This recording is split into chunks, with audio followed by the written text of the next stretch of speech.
I'm Mackenzie Bennett, 34, and my peaceful Tuesday morning shattered when my phone buzzed with a text from my cousin Ashley.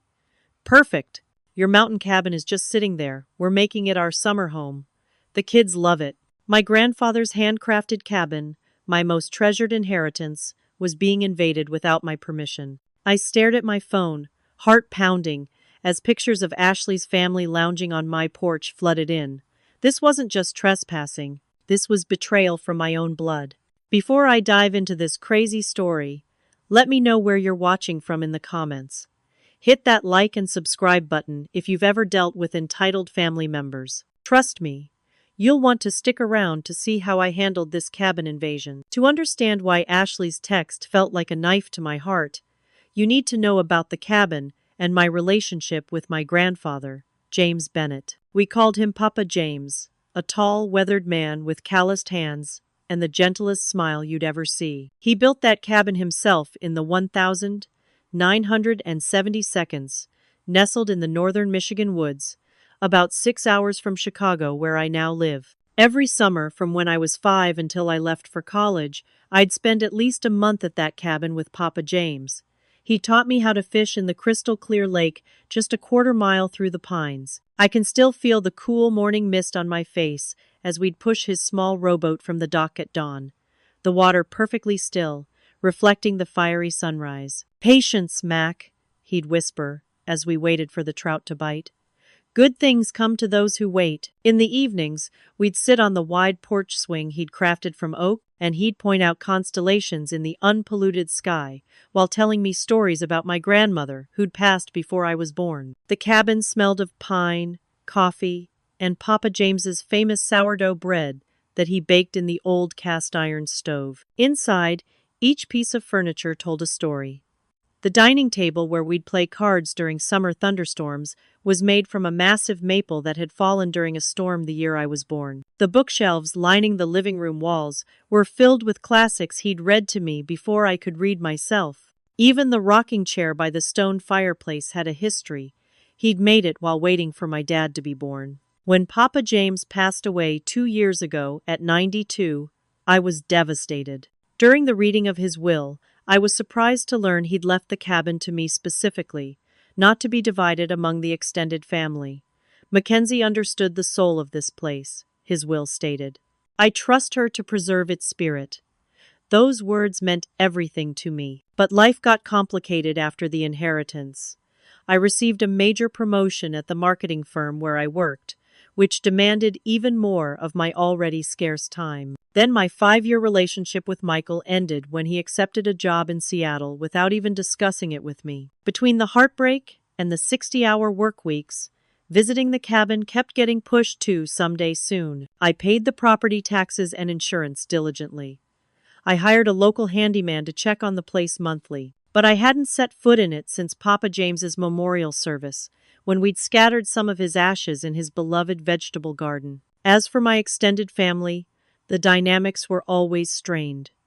My father had 2 siblings, my Aunt Diane, Ashley's mother, and my Uncle Robert. Growing up, holiday gatherings were tense affairs filled with undercurrents of jealousy and competition. My father was the most successful of the 3, which created resentment. Uncle Robert never married, while Aunt Diane married and divorced 3 times before settling with Ashley's father, a passive man who seemed to fade into the background of family photos. Ashley was 3 years younger than me, and from childhood, she had a sense of entitlement that was breathtaking. When we were kids, she would borrow my toys without asking and return them broken. At 16, she borrowed her mother's car without permission and crashed it into a ditch.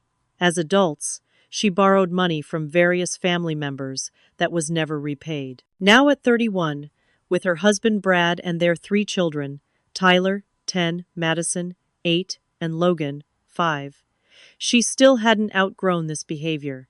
Brad was cut from the same cloth as Ashley's father, mostly spineless, except when defending Ashley's indefensible actions.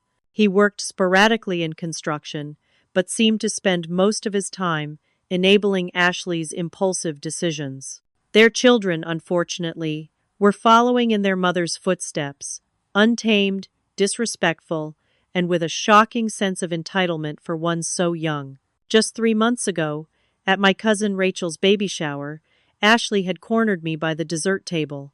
"That cabin must be getting awfully lonely," she'd said, eyeing me over her punch cup. "Such a shame no one's enjoying it." "I'm planning to visit this summer," I'd replied, though my schedule made that unlikely. Ashley had smirked. "Well, if you change your mind, we'd be happy to take it off your hands for a while. The kids would love a summer in the mountains." I'd laughed it off then, not taking her seriously. I should have known better. The morning I received Ashley's text, I was leading a crucial meeting with our biggest client, North Star Electronics. We were pitching a complete rebrand of their product line, and as head of creative strategy, I had to be fully present.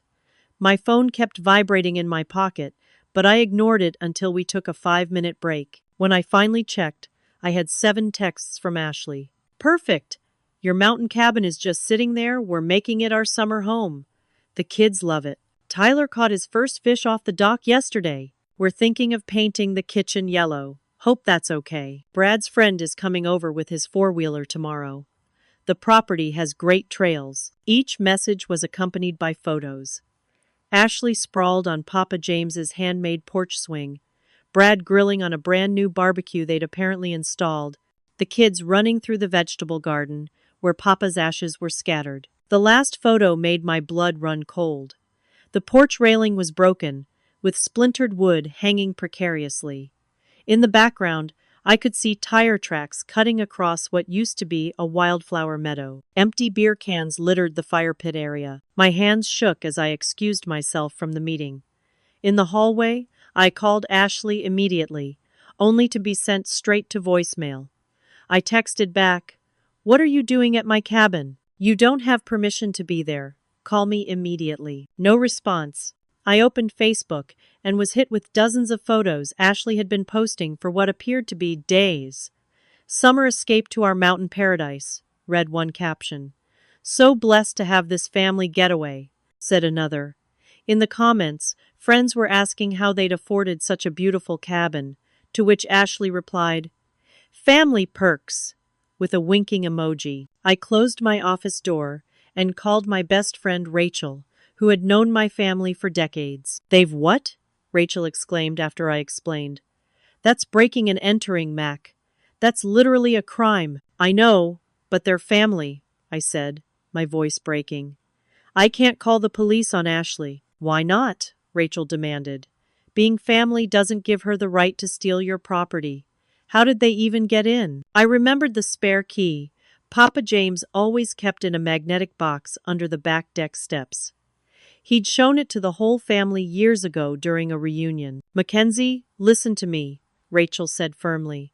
"This isn't about a borrowed sweater or an uninvited drop-by. They've taken over your property. They're damaging it, and they're acting like they own it. You need to stand up for yourself." Rachel was right. Throughout my life, I'd avoided confrontation, especially with family. I'd let Ashley get away with her behavior because standing up to her meant enduring weeks of family drama, angry phone calls from Aunt Diane, and being painted as the villain at gatherings. But this was different. This wasn't just about me. This was Papa James's legacy. I marched back to the conference room, apologized to the North Star team, and asked my colleague Jamal to take over the presentation. Then I went straight to my boss, Patricia's office. Patricia looked up from her computer, surprised. "Mackenzie? Aren't you supposed to be with North Star right now?" "I have a family emergency," I explained, showing her the photos of the cabin invasion. "My property has been taken over and is being damaged. I need to take emergency leave." Patricia, a no-nonsense woman in her 50s who had always supported me, nodded immediately. "Take whatever time you need. Jamal can cover the North Star account until you're back." I went home, packed a bag, and was in my car within an hour. The drive from Chicago to northern Michigan usually took about 6 hours. But with the frantic pace I was setting, stopping only for gas and coffee, I made it in just over 5. As I drove, my emotions cycled between disbelief, hurt, and white-hot anger. How could Ashley do this? What gave her the right? The more I thought about it, the more I realized this wasn't just about the cabin. It was about a lifetime of boundaries crossed and respect denied. I called Ashley 3 more times during the drive. Each call went straight to voicemail. I left increasingly stern messages. Ashley, this is not okay. Call me back immediately. You need to leave the cabin now. You are trespassing on my property. If you don't call me back within the hour, I'm going to have to take this to the next level. No response. By the time I turned onto the familiar gravel road leading to the cabin, the sun was beginning to set behind the pines. My stomach was in knots, my knuckles white on the steering wheel. I had no idea what I was walking into, but I knew one thing for certain. This ended today. The 5-mile gravel road to the cabin wound through towering pines and past crystal-clear streams where Papa James had taught me to spot trout hiding in the shadows. In any other circumstance, the drive would have filled me with peace. Today, each familiar landmark only intensified my dread. Rounding the final bend, my headlights illuminated a scene that made me gasp. The cabin property, once meticulously maintained, looked like the aftermath of a frat party. The custom-carved wooden welcome sign Papa James had made hung crookedly from one nail. The carefully tended wildflower meadow was crisscrossed with deep tire tracks. The mailbox had been knocked completely off its post. I parked behind what I recognized as Brad's mud-splattered pickup and an unfamiliar SUV with a trailer attached to it. Music blasted from inside the cabin. Not the gentle folk music Papa James had loved, but pounding bass that seemed to make even the ancient pines shudder. Taking a deep breath, I stepped on to what remained of my property. Empty beer cans and fast food wrappers littered the yard. A child's bike had been abandoned on the garden path, crushing Papa's beloved perennials. The garden itself, where we'd scattered his ashes, had been partially dug up to make way for what appeared to be a horseshoe pit. My shock quickly hardened into rage as I climbed the porch steps. One of the handcrafted railings had been completely broken off, leaving a dangerous gap. The front door, the beautiful oak door with hand-carved pine trees that had been Papa James's pride, had been defaced with a plastic "Welcome to the Cabin" sign featuring cartoon bears. I didn't knock. This was my home. The scene inside stopped me in my tracks. The cabin's interior, once a warm sanctuary of natural wood and carefully chosen antiques, had been transformed. Cheap decorative signs with phrases like "Lake Life" and "Happy Campers" hung on walls once adorned with family photos. A massive flat-screen TV dominated the living room where Papa's bookshelves had stood. The air smelled of pizza and spilled beer rather than pine and coffee. Ashley was sprawled on a new sectional sofa I didn't recognize, scrolling through her phone. Brad was setting up a gaming console beneath the TV. The 3 children were running wild, literally running in circles around the main room, screaming at top volume. For a moment, no one noticed me standing in the doorway. Then Madison spotted me and stopped abruptly, causing her brothers to crash into her. "Who are you?" she demanded, with the particular rudeness only an 8-year-old can master. Ashley looked up, and I expected at least a flicker of guilt to cross her face. Instead, she smiled brightly. "Mac, what a surprise! Why didn't you tell us you were coming?" She didn't move from the sofa. "Why didn't you tell me you were breaking into my cabin?" I countered, my voice shaking with anger. Brad straightened up, immediately defensive. "We weren't breaking in. Ashley has a key." "A key she wasn't given permission to use," I said, stepping further into the room. "This is my property. You are trespassing." Ashley rolled her eyes dramatically. "Don't be so uptight, Mac. The cabin was just sitting empty. We're family. We share things." "We don't share property that doesn't belong to us," I said. "That's called stealing." "Stealing?" Brad stepped forward, puffing up his chest. "That's a serious accusation. My buddy Jeff is a lawyer, and he'd tell you that—" "I don't care what your buddy Jeff would say." I cut him off. "This is my cabin, left to me by my grandfather, and you have exactly 24 hours to get out before I call the police." Ashley finally stood up, her expression hardening. "You're being ridiculous. We're just putting the place to good use since you clearly don't want it." "I never said that." "You haven't been here in 2 years," she shot back. 2 years. Meanwhile, it's the perfect place for a family like ours. The kids love it here. We've already enrolled them in the local summer camp. I looked around at the chaos they'd created in just days. Where are Papa James's bookshelves? And his rocking chair? Ashley waved dismissively toward the door. In the shed. They were old and musty. We needed space for the new TV. My heart sank as I pushed past her toward the back door. The shed was Papa James's workshop, his sacred space. I flung open the door to find it packed with furniture. His handcrafted treasures piled haphazardly like discarded junk. The beautiful maple dining table where we'd played cards was buried beneath boxes of Ashley's seasonal decorations. The rocking chair lay on its side, one of its arms cracked. When I returned to the main room, I was beyond tears.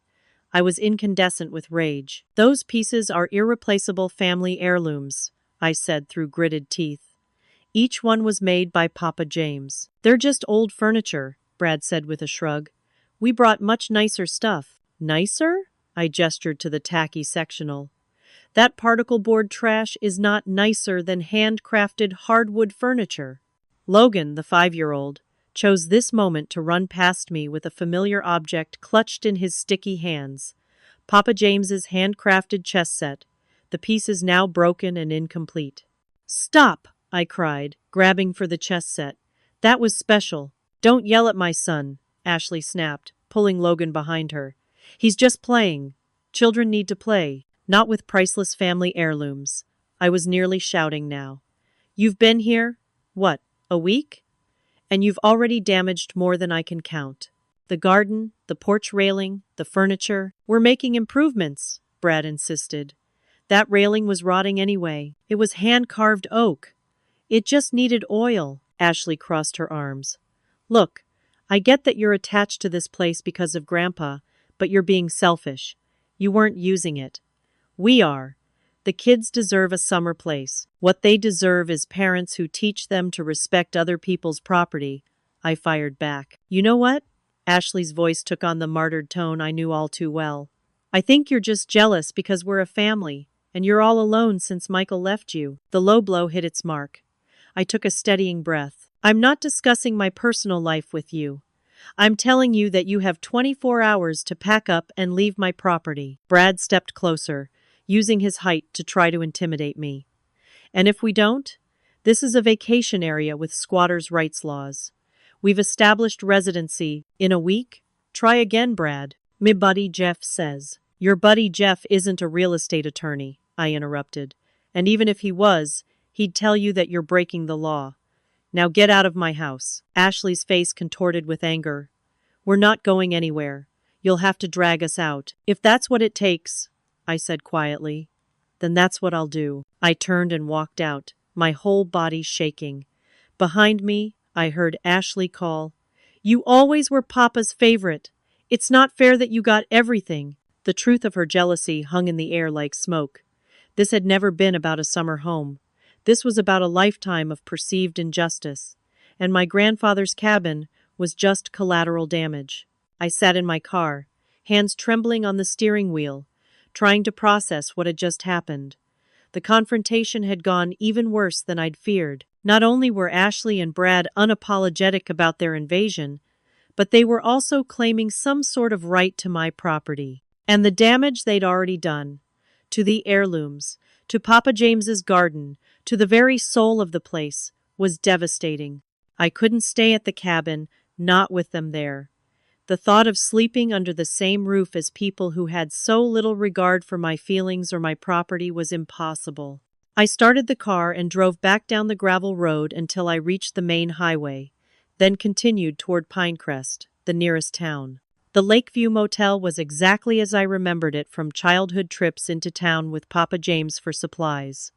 A single-story row of rooms with a neon vacancy sign flickering in the growing darkness. The elderly woman at the front desk raised her eyebrows when I requested a room for an undetermined length of stay, but she didn't ask questions. Room 7 was basic but clean. A queen bed with a patchwork quilt, a small table with 2 chairs, and a bathroom with towels so thin they were practically transparent. I set my overnight bag down and collapsed onto the bed, finally letting the tears flow freely. I cried for Papa James, for his beautiful cabin, for the memories being trampled by my own family. When the worst of the storm had passed, I called Rachel. They're claiming squatters' rights, I told her, staring up at the water stain on the ceiling. That's insane, Rachel replied. They've been there for what, a week? They don't care. Brad keeps mentioning his buddy Jeff, who's supposedly a lawyer. They're not leaving willingly, Rach. And the damage they've already done.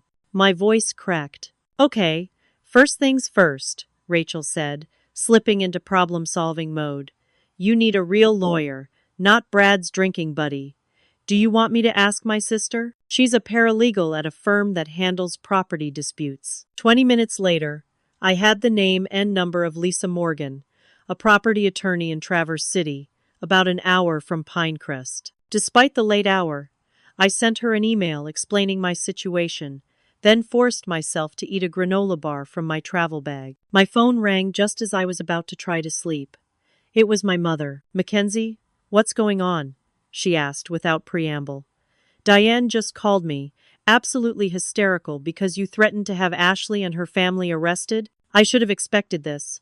Of course, Ashley would call her mother, who would call mine. Mom, they broke into my cabin without permission and are refusing to leave, I explained as calmly as I could. They've damaged Papa James's furniture, destroyed his garden, and are acting like they own the place. My mother sighed. You know how Ashley is. She doesn't think about how her actions affect others. That doesn't make it okay. No, it doesn't, Mom agreed, surprising me. But there might be more to it than you know.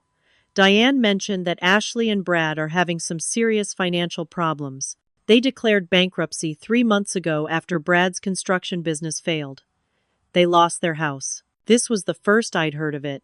So they decided to steal mine? I'm not defending them, Mom said quickly. What they did was wrong. But maybe there's a way to resolve this without involving police or courts. Families should be able to work things out. They're not interested in working anything out, I said. They made that very clear. After hanging up with Mom, I opened Facebook again, curiosity getting the better of me. Ashley had been posting constantly. Not just photos of the cabin, but lengthy captions about their summer retreat and family blessing.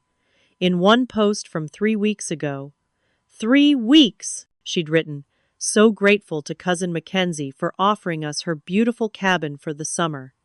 Family takes care of family. I nearly threw my phone across the room. She was deliberately creating a false narrative to make it look like I had given permission. Sleep evaded me that night as I tossed and turned on the lumpy motel mattress.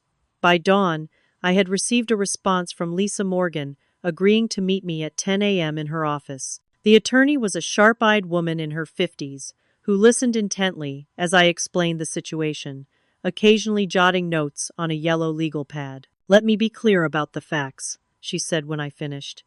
You inherited this property legally 2 years ago. You've paid all taxes and maintenance costs. You never gave your cousin permission to use the property, verbally or in writing. They entered using a key they knew about from family gatherings years ago. Is that correct? Yes, all correct. Then this is straightforward trespassing, Lisa said. Despite what your cousin's husband may believe, Michigan's adverse possession laws, what people call squatters' rights, require continuous occupation for 15 years, not a week. They have no legal claim whatsoever. So what do I do? We have several options, she explained.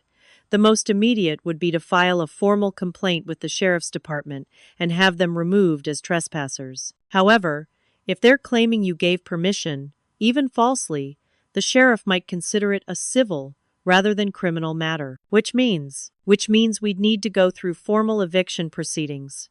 That takes longer, but has the weight of the legal system behind it. We discussed the pros and cons of each approach, along with documenting damages for potential civil action later. By the time I left Lisa's office, I had a clear plan and felt marginally more in control of the situation. On the drive back to Pinecrest, my mother called again. The conversation quickly became heated. I looked through old photos last night, she said. Do you remember when you were 10 and Ashley was 7 and she took your new bicycle without asking and crashed it into the Henderson's fence, bending the frame beyond repair? I finished. What about it? That was the start of a pattern, Mom said quietly.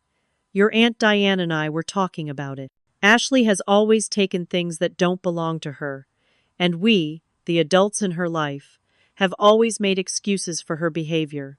We never made her face consequences. It was the first time I'd ever heard my mother acknowledge this dynamic. So why are you asking me to continue that pattern now? I asked. I'm not, she said, surprising me again. I'm trying to explain why this is happening, not excuse it. Ashley needs to learn that actions have consequences, even if that lesson is coming decades too late.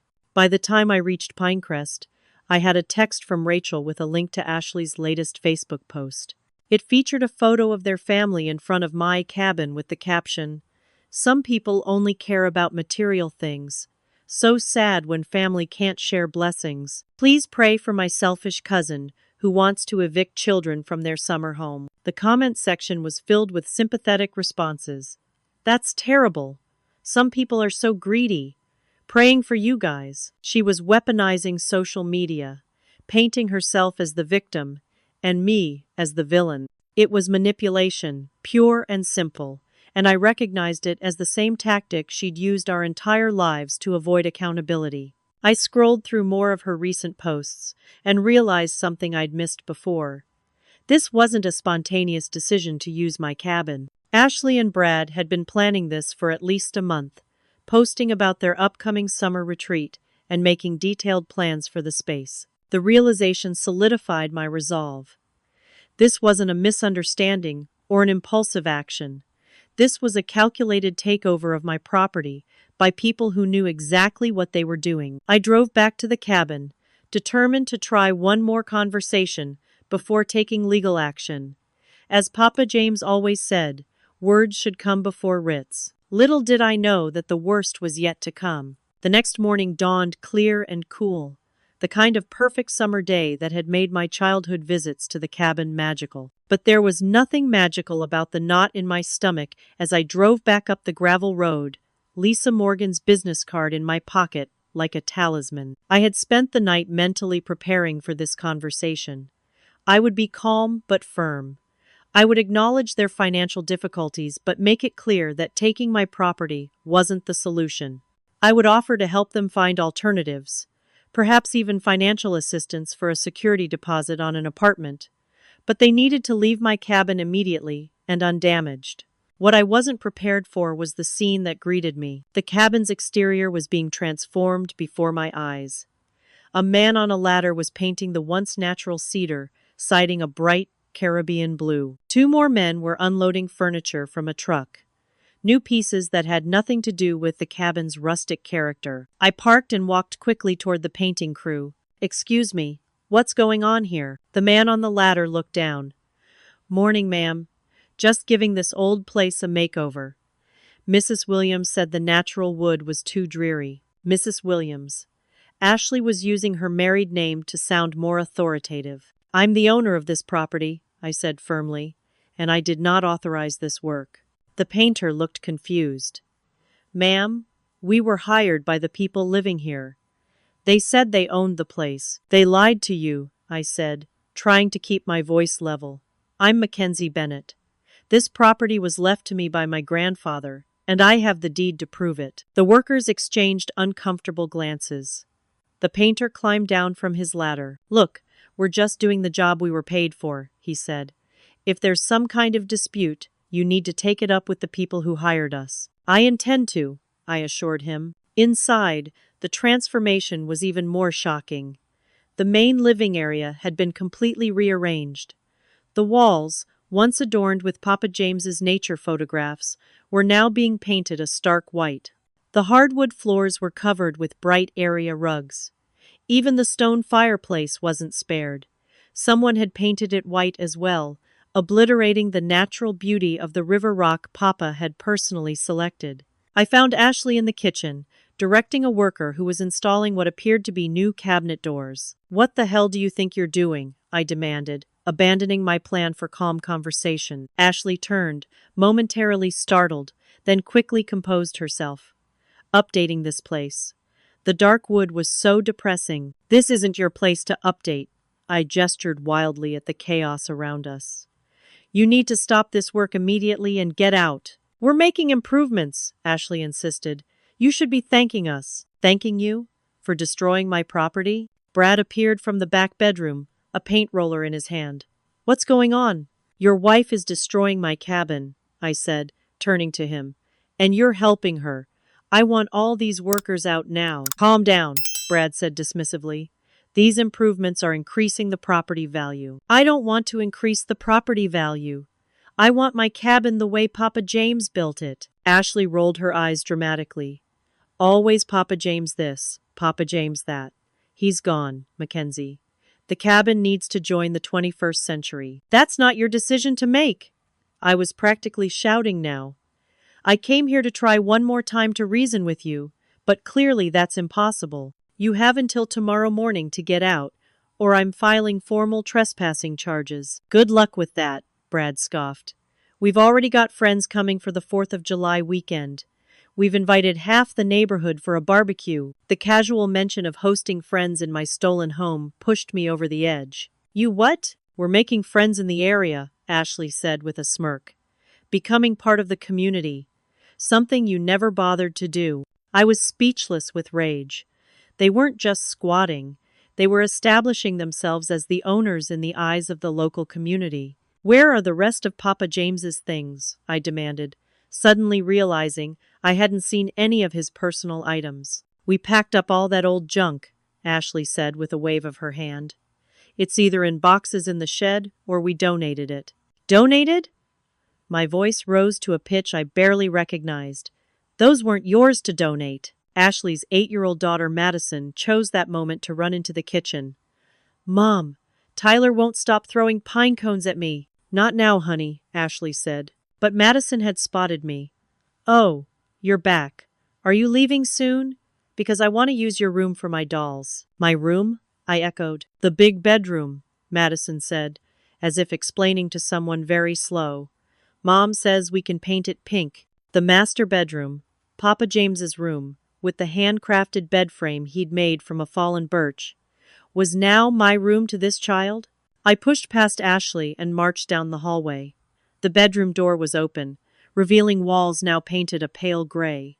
Papa's bed was gone, replaced by a modern platform bed with a tufted headboard. His hand-woven rug was nowhere to be seen. Where's Papa's bed? I asked, my voice dangerously quiet. No one answered. I stormed back to the main room, where Brad was casually directing the furniture delivery men. Where is my grandfather's bed? I demanded. Brad shrugged. That old thing? We needed something bigger. I think we put it in the burn pile. The burn pile? I pushed past him and ran outside to the fire pit area. There, stacked like worthless scrapwood, were pieces of the beautiful birch bed frame that Papa James had crafted with his own hands. The headboard had already been partially burned, its intricate carvings of pine trees and mountains now blackened and destroyed. But what broke me completely was what I saw at the edge of the pile. Papa James's leather-bound journals, the ones where he'd documented decades of cabin life, including my childhood visits. They were being used as kindling. I fell to my knees, rescuing what remained of the journals. The edges of many pages were singed, the leather covers cracked from being left in the elements. When I returned to the cabin, I was beyond tears. I was in that strange, calm place that exists on the other side of rage. You burned his journals, I said, holding up the damaged books. You burned his memories.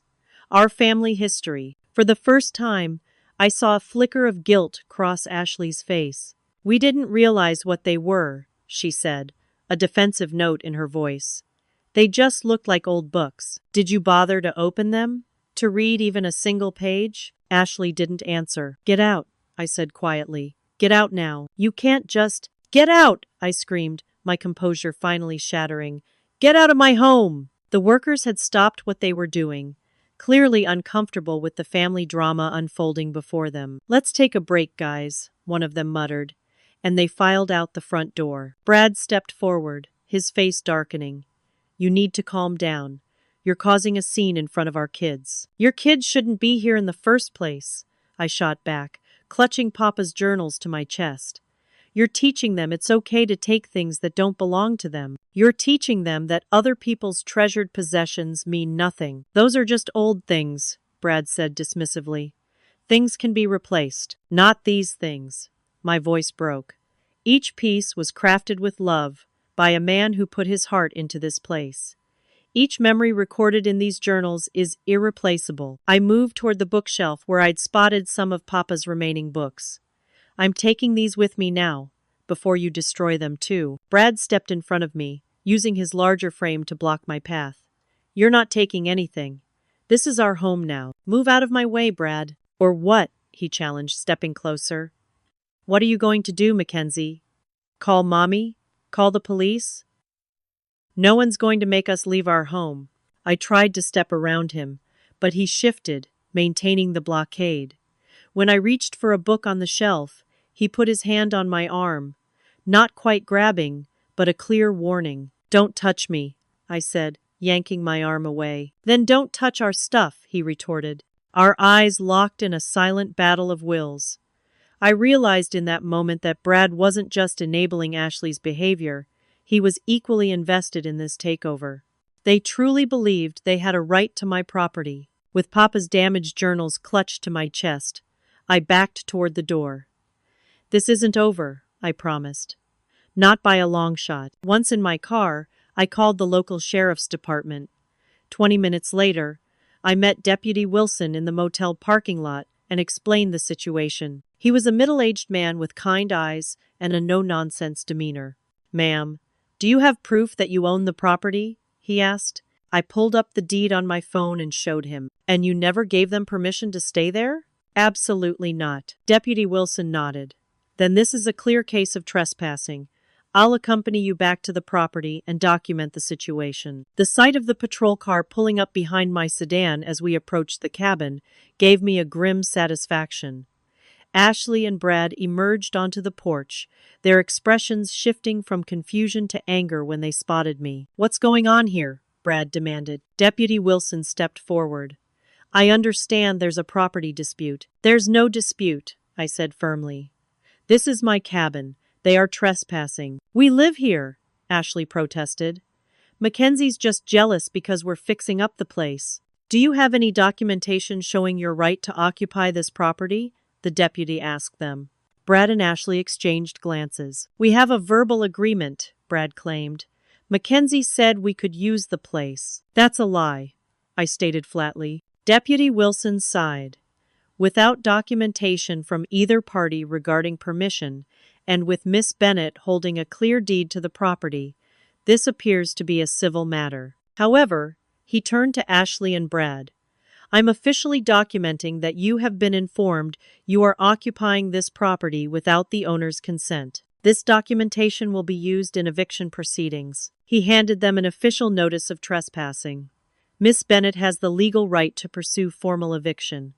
I strongly suggest you vacate the property voluntarily to avoid further legal complications. Brad crumpled the notice in his fist.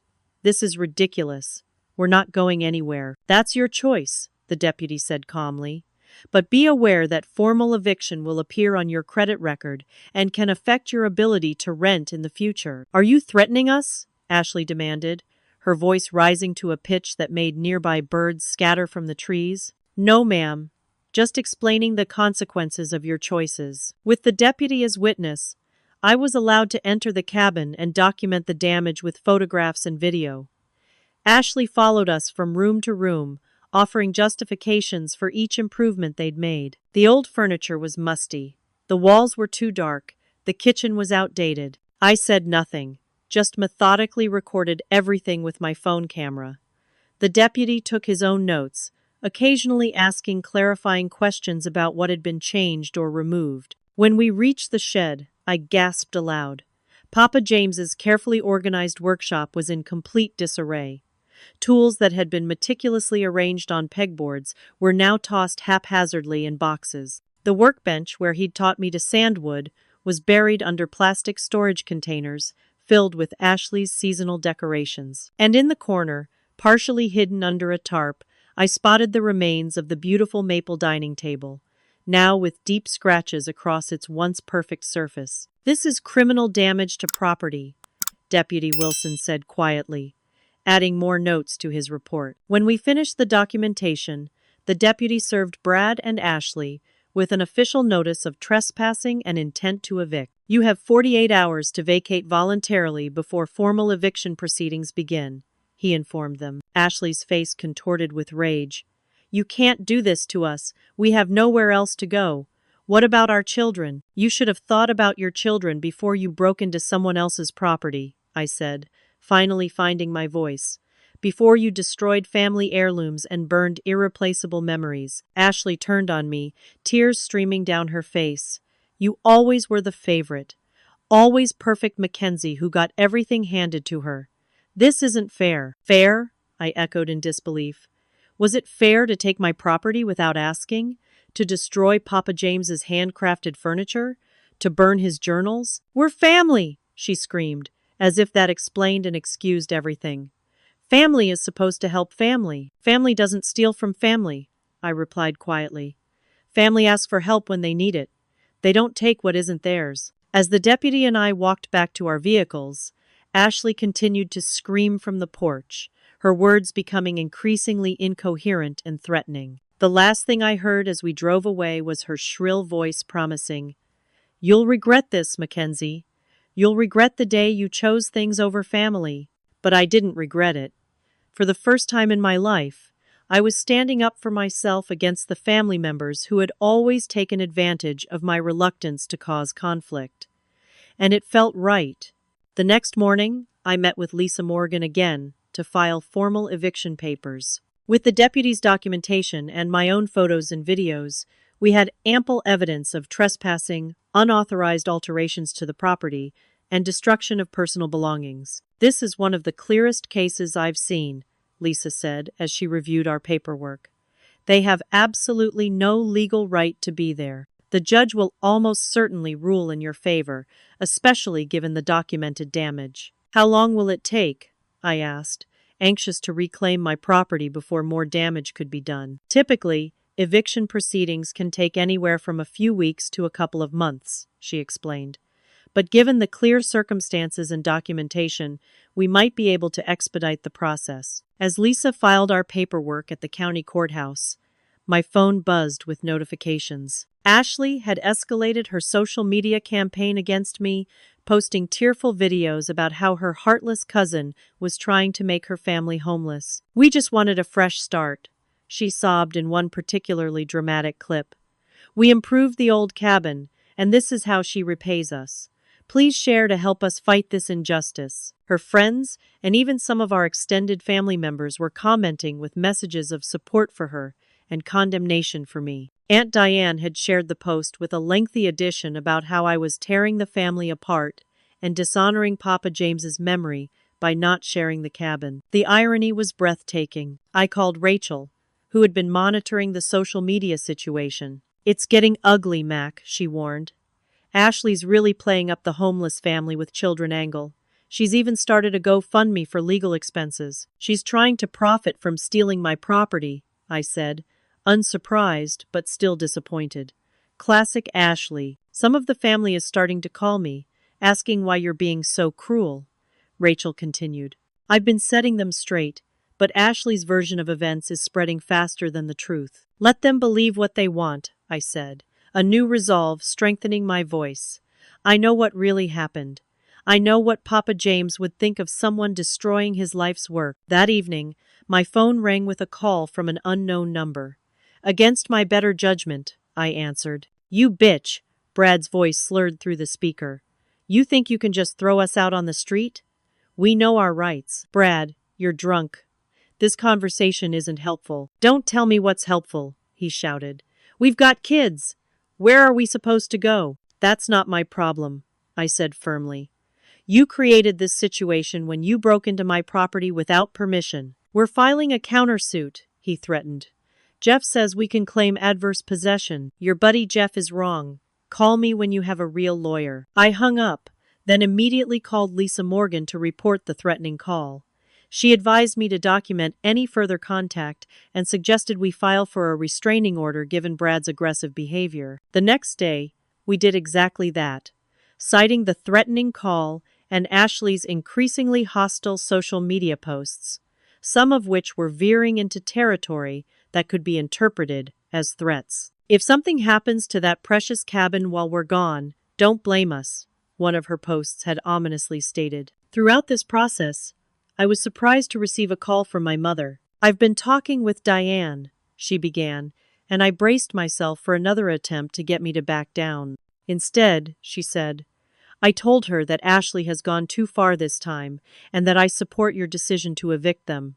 I was momentarily speechless. "You do?" "Yes," Mom said firmly. "I've spent too many years making excuses for Ashley's behavior, just as Diane has. It hasn't helped her. It's enabled her to keep taking without consequences. This has to stop somewhere." "Thank you," I said, emotion welling up unexpectedly. "That means a lot to me." "Your grandfather would be heartbroken to see what they've done to his cabin," Mom continued.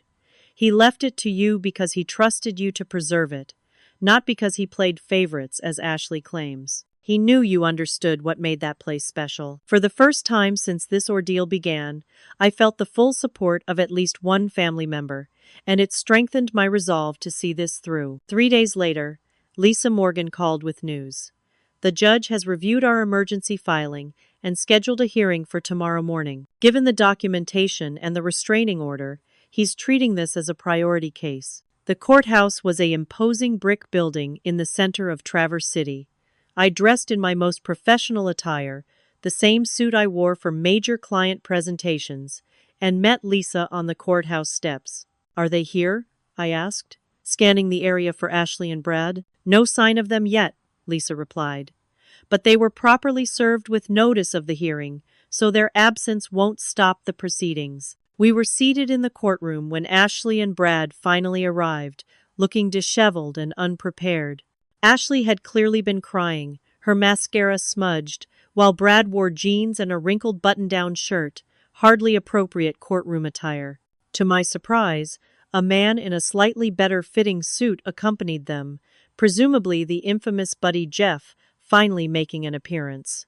The judge, an older man with steel-gray hair and reading glasses perched on the end of his nose, called the case. Lisa presented our evidence methodically: the property deed, the documentation of trespassing and damage, the threatening communications, everything.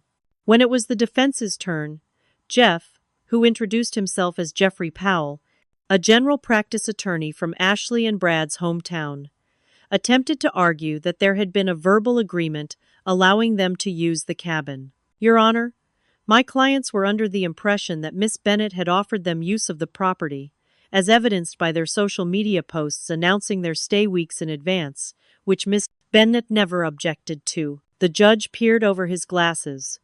"Mr. Powell, are you suggesting that a failure to monitor someone's social media constitutes legal permission to occupy their property?" Jeff shifted uncomfortably. "No, Your Honor. And do you have any documentation of this alleged verbal agreement? Text messages? Emails? Witnesses?" "No, Your Honor, but—" "Mr. Powell, this court deals in facts, not impressions." The judge turned to Ashley and Brad. "Did Miss Bennett explicitly give you permission to occupy her property?" Ashley stood, tears streaming down her face. "We're family. The cabin was just sitting empty. We needed a place to stay after we lost our house. Family is supposed to help family." The judge's expression remained impassive. "Mrs. Williams, that is not an answer to my question. Did Miss Bennett give you explicit permission to occupy her property?" Ashley's tears abruptly stopped. Her expression hardened. "No," she admitted. "But she should have offered. She knows we have nowhere else to go." The judge nodded, making a note. "Thank you for your honesty." The hearing continued with Jeff making increasingly desperate arguments about hardship and family obligations, none of which held any legal weight. When the restraining order was mentioned, Brad became visibly agitated, muttering under his breath until the judge warned him to maintain decorum. Finally, the judge delivered his ruling. Based on the evidence presented, It is the finding of this court that the defendants have unlawfully occupied the plaintiff's property without permission or legal right. The court hereby orders their immediate eviction from the premises. Furthermore, the temporary restraining order is extended for a period of 6 months. He turned to Ashley and Brad directly. You have 48 hours to remove yourselves and your possessions from Miss Bennett's property. After that time, any remaining items will be considered abandoned. The sheriff's department will oversee the eviction to ensure compliance. Ashley burst into fresh tears, while Brad's face darkened with anger. Jeff simply looked resigned, gathering his papers with the air of someone who had known from the start this was a losing battle. Outside the courthouse, Lisa shook my hand. Congratulations. This was as definitive a victory as they come. I should have felt triumphant, but mostly I just felt tired. Thank you for your help. The sheriff will meet you at the cabin day after tomorrow to oversee the eviction. I suggest you be present to immediately secure the property once they're gone. As Lisa walked to her car, I noticed Ashley standing alone at the bottom of the courthouse steps, staring at me. Brad and Jeff were several yards away, engaged in what appeared to be a heated discussion. Against my better judgment, I approached her. Ashley, don't, she cut me off, her voice ice cold. Don't pretend you care about us. You've made your choice. This isn't about choices. It's about actions and consequences. You took something that wasn't yours, damaged it, and refused to leave when asked. We have nowhere to go now, she said, but the tears seemed calculated this time. The kids will have to change schools. We'll probably have to live in our car, I sighed. That's not true, and you know it. Your parents have a 5-bedroom house. You have options. So that's it? You're just throwing us out? You weren't invited in the first place, Ashley. She stared at me for a long moment, then said quietly, I've always hated you, you know. Perfect Mackenzie with her perfect grades and perfect job and perfect relationship with Papa James. The raw honesty was almost refreshing after all the manipulation. I'm not perfect, Ashley. I'm just trying to protect what's mine. Well, I hope it was worth it, she said, turning away. I hope that empty cabin keeps you warm at night. As I watched her walk away, I realized that this conflict had never really been about the cabin. It had been about decades of perceived injustice, jealousy, and entitlement. And no court ruling could fix that. My phone rang. It was Rachel. How did it go? She asked anxiously. We won. They have 48 hours to leave. That's fantastic. I told you standing up for yourself would work. Yes, I agreed, though the victory felt hollow. But I think I've just lost what remained of my extended family. Maybe, Rachel acknowledged. But maybe they needed to lose you, to realize that actions have consequences, that relationships require respect. As I drove back to the motel, I wondered if she was right. Maybe this painful break was necessary, not just for me, but for all of us. The next evening, my phone rang with Ashley's number. I nearly declined the call but decided to answer. Mackenzie, Ashley's voice was different, subdued, possibly genuinely emotional. It's Logan. He fell off the porch at the cabin and hit his head. We're at the emergency room. My heart dropped. Whatever I thought of Ashley and Brad, I never wanted their children to be hurt. Is he okay? They're doing scans now, Ashley said, her voice breaking. He was trying to help carry boxes to the car. I'm so sorry, I said, and meant it. Is there anything I can do? There was a pause. Then Ashley said, Could you come? Brad took the other kids to his parents, and I'm here alone. I know I have no right to ask, but I hesitated only briefly. I'll be there in 20 minutes. The hospital was small, but modern. I found Ashley in the pediatric waiting room, looking smaller and more vulnerable than I'd ever seen her. Any news? I asked, sitting beside her. She shook her head. They're still doing tests. We sat in silence for several minutes before she spoke again. I'm sorry, she said, so quietly I almost missed it. For everything. The cabin, the damage, all of it. I don't know what I was thinking. I studied her face, looking for signs of manipulation, but saw only exhaustion and genuine regret. Why did you do it, Ashley? Really? She sighed deeply. We lost everything. The business, the house. I was desperate. And then I remembered the cabin, just sitting there empty, and it seemed like a solution. I convinced myself you wouldn't mind, that family would understand. She paused.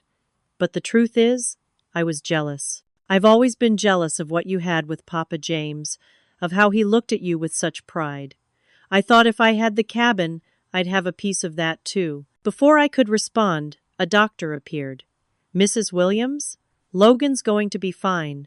He has a mild concussion, but the scans show no serious injury. We'd like to keep him overnight for observation, but he should be able to go home tomorrow. The relief that washed over Ashley's face was palpable. Thank you, doctor. After the doctor left, I turned to Ashley. I'm glad he's okay. Me too, she whispered, then added, I understand if you still want us out tomorrow.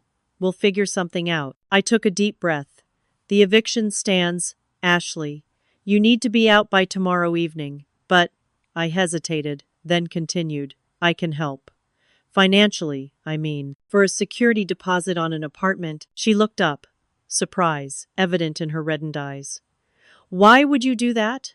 After everything we did? Because despite everything, we are family, I said. And while I can't give you the cabin, I can help you find a new start. It wasn't forgiveness, not yet. But it was a boundary with a door left slightly ajar, a recognition that sometimes strength comes not just from standing firm, but from extending a hand even after being hurt. As I left the hospital, I felt something shift inside me. I had stood my ground, protected what was mine, and still found room for compassion. Papa James would have been proud. 2 days later, I stood on the porch of my cabin, truly mine again, watching as the sheriff's deputy completed his final inspection. Ashley, Brad, and their children had vacated the property the previous evening, meeting the court-ordered deadline. The deputy had been present to ensure their compliance and to document the condition of the property upon their departure. Everything seems to be in order, Miss Bennett, Deputy Wilson said, handing me a copy of his report. They've removed all their belongings as required. I've documented the current state of the property for your insurance claim. Thank you, I said, accepting the paperwork. My gaze swept over the cabin exterior, taking in the half-painted blue siding, the damaged porch railing, the trampled garden. It was a far cry from the pristine sanctuary Papa James had maintained, but at least it was mine again, and with time and care, it could be restored. As the deputy's car disappeared down the gravel drive, I turned back to face my reclaimed property. Rachel, who had driven up from Chicago to help, emerged from inside, carrying a large trash bag. You wouldn't believe the stuff they left behind, she said, dropping the bag near her car. Candy wrappers in every drawer, stains on the new sofa they brought in, toys stuffed behind the refrigerator. It's like they were raised by wolves. Or by people who never taught them respect for property, I said, thinking of Aunt Diane's enabling behavior throughout Ashley's life. Rachel gave me a sympathetic look. Ready to assess the damage inside? I took a deep breath. As ready as I'll ever be. The interior of the cabin was both better and worse than I'd feared. Better, because Ashley and Brad had at least taken all their belongings and the garish furniture they'd brought in. Worse, because the structural and aesthetic changes they'd made in just a few weeks were substantial. Walls had been painted in colors that clashed with the natural wood Papa James had so carefully selected and finished. The stone fireplace, once the rustic heart of the cabin, was now a jarring white that looked cheap and out of place. The hardwood floors showed scratches and water damage from careless maintenance. We can fix this, Rachel said, noting my expression as I took in the damage. Paint can be stripped or repainted. Floors can be refinished. I know, I sighed. It's just so much. We spent the day cleaning, documenting, and creating a prioritized list of repairs. The insurance adjuster was scheduled to visit in 2 days to assess the damage claim. Lisa Morgan had advised me to pursue financial compensation from Ashley and Brad, but I wasn't sure I had the emotional energy for another legal battle. As we moved furniture back into place, Rachel spotted something in the shed that had been overlooked. Mac, come look at this. In the far corner of the shed, Partially hidden behind some old gardening equipment was a wooden box I recognized immediately.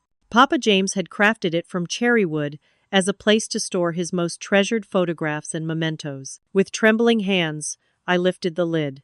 Inside, perfectly preserved, were albums of family photos dating back to the 1,940 seconds, including pictures of my father as a child at the cabin, of me and Papa James fishing, of family gatherings in happier times.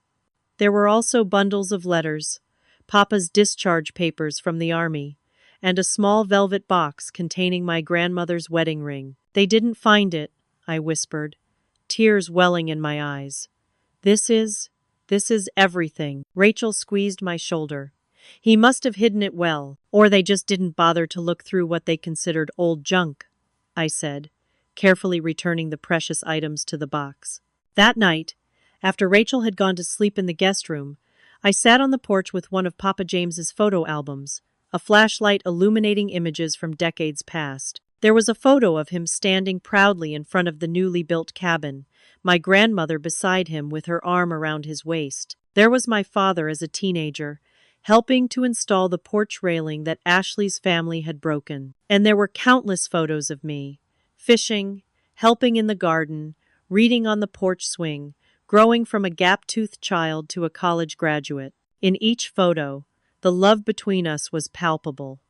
Papa James hadn't left me the cabin because I was his favorite or because he wanted to create family discord. He'd left it to me because he knew I understood what it represented, not just a building, but a legacy of love, craftsmanship, and respect for nature and family.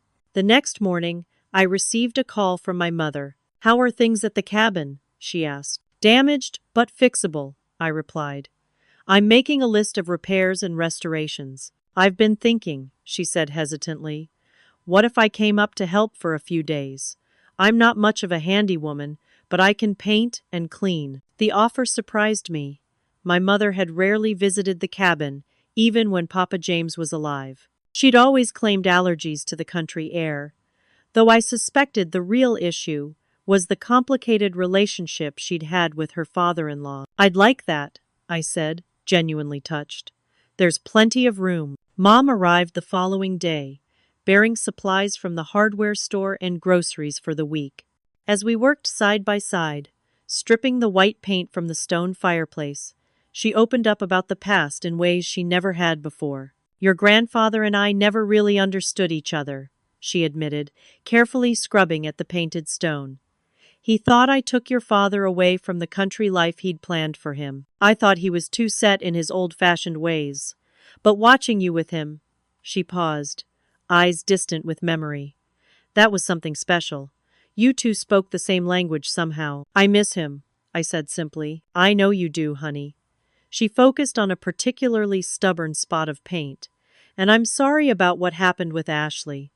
Diane and I have been talking a lot about where we went wrong in raising her. You can't blame yourself for her choices." "No, but we can acknowledge that we enabled her sense of entitlement. We always made excuses, always smoothed things over, always protected her from consequences."